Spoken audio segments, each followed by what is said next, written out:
મિત્રો, આવી બીજી અનેક યમ્મી અને ટેસ્ટી રેસિપીઝ જોવા માટે ગુજરાતી રસોઈ ચેનલને સબસ્ક્રાઈબ કરશો અને બાજુમાં આપેલા બેલ આઇકોનને પણ ક્લિક કરશો, જેથી કરીને મારી નવી રેસિપીઝના નોટિફિકેશન તમને ઓટોમેટિકલી આવતા રહેશે. હલો ફ્રેન્ડ્સ, ચોમાસાની આ ઋતુમાં મકાઈ તમને આસાનીથી બજારમાં મળી જાય છે. ગુજરાતી રસોઈ ચેનલ ઉપર મકાઈના દાનાની મેં ઘણી રેસીપી રજૂ કરી છે. તો આજે હું તમને આ મકાઈના દાનામાંથી ચાટ કેવી રીતે બનાવવાની એ રેસીપી બતાવી રહી છું. મિત્રો, આ રેસીપીમાં આપણે બોઇલ મકાઈના દાનાનો યુઝ કરીશું. આ મકાઈના દાના મેં ઓલરેડી બોઇલ કરી મૂક્યા છે.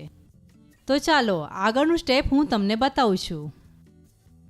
પેન થોડું ગરમ થયા બાદ બટરને મેલ્ટ કરવા માટે મૂકીશું. જો તમને વધારે બટર ભાવતું હોય તો તમે વધારે બટર પણ નાખી શકો છો.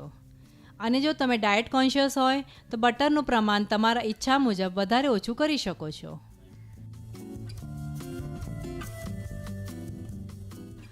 હવે બોઇલ કરેલા 300 ગ્રામ મકાઈના દાણા નાખીને આ બટરમાં રોસ્ટ કરીશું.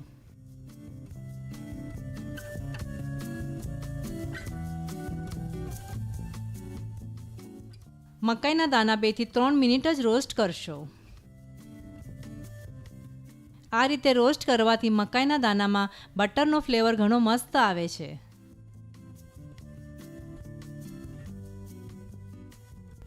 આપણા મકાઈના દાણા સરસ રીતે રોસ્ટ થઈ ગયા છે. આ દાણાને આપણે એક મિક્સિંગ બાઉલમાં કાઢી લઈશું. હવે એમાં એક ઝીણું સમારેલું લીલું મરચું,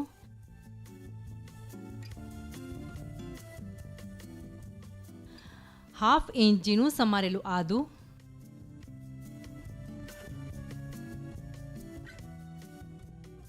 2 ઝીણી સમારેલી ડુંગળી,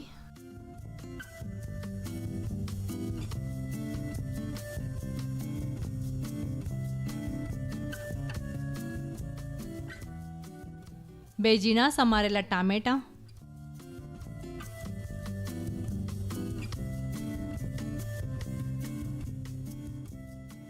1 થી 1.5 ટીસ્પૂન લાલ મરચું,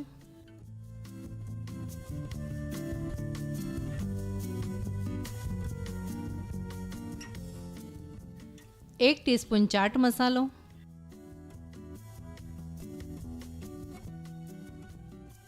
1 ટીસ્પૂન શેકેલા જીરાનો પાવડર,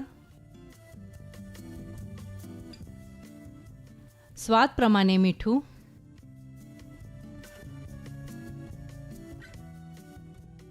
અને અડધા લીંબુનો રસ નાખીશું.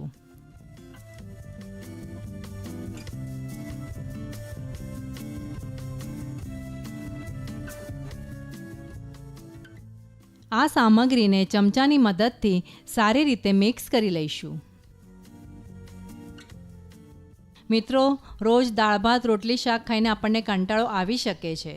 તો તમે આ કોર્ન ચાટ બનાવીને ટ્રાય કરો. આ રેસીપી તમને કેવી લાગી એ મને જરૂરથી જણાવશો.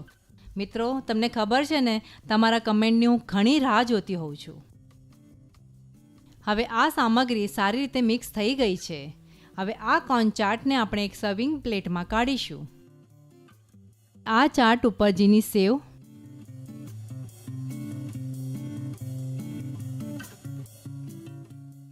અને કોથમીરથી ગાર્નિશ કરીશું. યમ્મી અને ટેસ્ટી કોર્ન ચાટ બનાવીને હવે તૈયાર છે. ચોમાસાની આ ઋતુમાં કોર્ન ચાટ બનાવો અને એનો આનંદ લો.